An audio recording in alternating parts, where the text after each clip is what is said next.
আসসালামু আলাইকুম। আপনারা সবাই কেমন আছেন? আমিও আল্লাহর রহমতে ভালো আছি।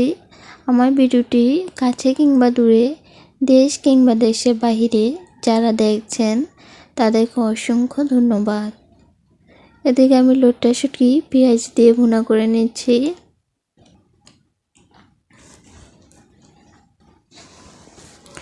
তো আমার লোটে শুটকি ভুনাটা প্রায় হয়ে গিয়েছে। তো আমি এখন ধনে পাতা দিয়ে কিছুক্ষণ চুলার ভিতরে রেখে তারপর নামিয়ে নিব।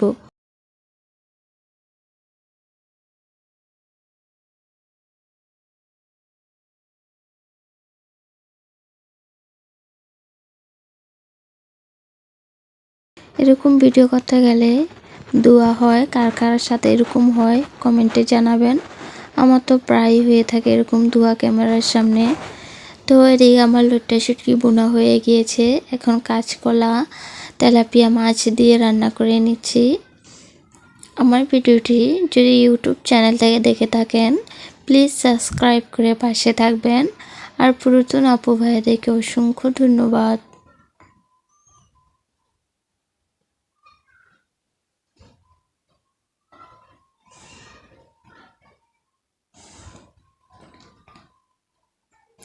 এই দিনে তরকারির ভিতরে যদি ধনে পাতা না দেওয়া হয় খেতে ভালো লাগে না।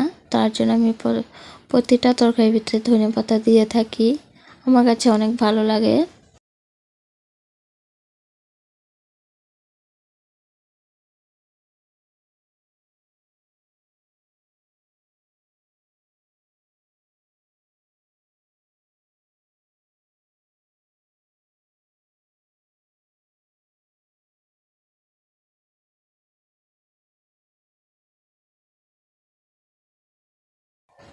আজকের ব্লগ ভিডিওটি আপনাদের কাছে কেমন লেগেছে সবাই কমেন্টের মাধ্যমে জানাবেন। আজকের ভিডিও এই পর্যন্তই। আল্লাহ হাফেজ।